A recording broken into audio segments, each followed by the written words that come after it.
do it at the end, but your names are in the draw. And then I need to just update you on future dates for future events. So your biggest takeaway will go away in the same order is from Natalie.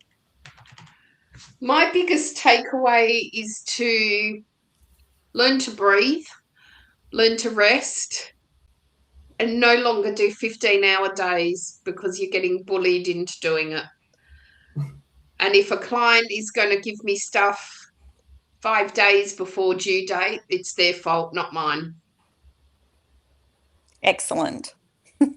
My biggest takeaway is that the mastermind works no matter who you are.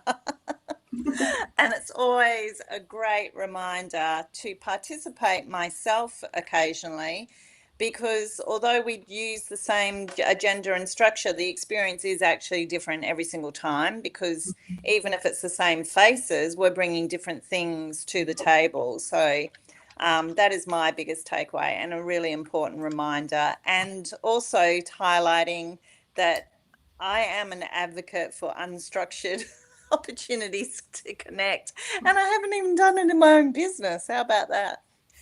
That's how you get too close to your business. So yeah, I appreciate you guys, your feedback. Ray. Actually, I liked the advice that Kristen just gave me about building a war chest, and I think rehearsing, hi, rehearsing those lived experiences that are valuable, so that I can respond to people succinctly without having to try and think of something on the spot. I do actually think that's really important. So yeah, I think that's something I'll definitely be working on.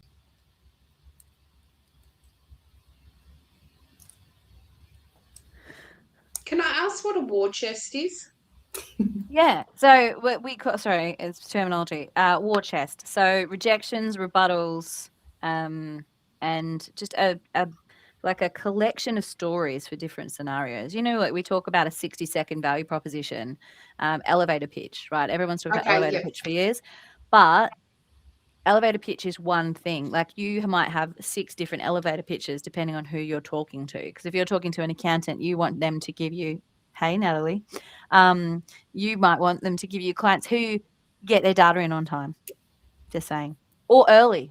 But if you're talking to someone on the street, you're like, oh, someone who owns a business in this particular space. So lots of different kind of pre-thought out levers to say, yep, these are the things. But what's happening with Ray at the moment is there's a particular rejection that she's getting, which is around experience, which I do fear might be the way that Ray is talking about her entry into the sector.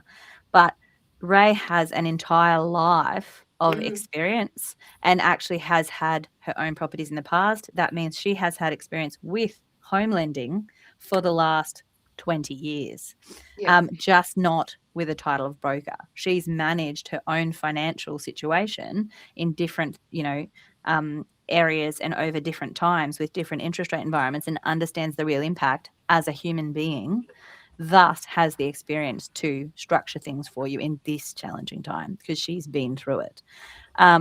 So by building that and just having them as a lever to say, yeah, I might not have been a broker for 20 years, but I've been in this market for 20 years operating successfully for myself and my family. And that's exactly what you're trying to do. So who better to do this for you than someone that's done it themselves, still doing it themselves.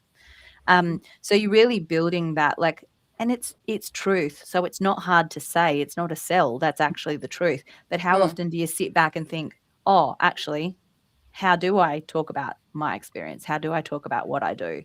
That's really powerful. And I'm interrupting you because otherwise we're going to go over time. We're going to go over time. Sorry, yes. So what is your biggest takeaway, Kristen? Did raise? Did we do raise? Yeah. Your biggest takeaway?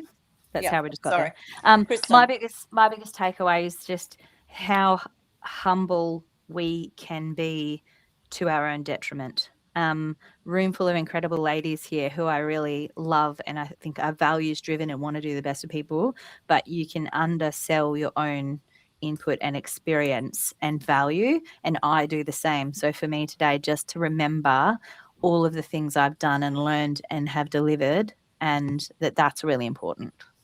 Yeah, Awesome. So just some reminders, the door prize happens at the evening session, but your names are in the draw. Also, our next event is on the 9th of June in Belmont. It is face-to-face. It's a 90-day planning workshop. I'm thinking after June that the 90-day planning workshop might be a 90-minute online thing, but to still meet informally quarterly, that's what may happen.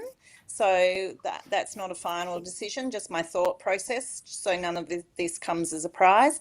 And the event in September is scheduled for the 8th of September, but I will need to move that to the 15th of September.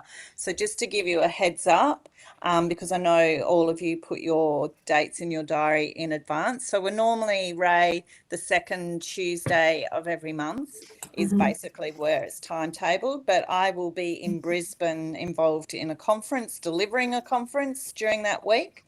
So there's no way I'm going to be able to be here in Perth when I'm in Brisbane.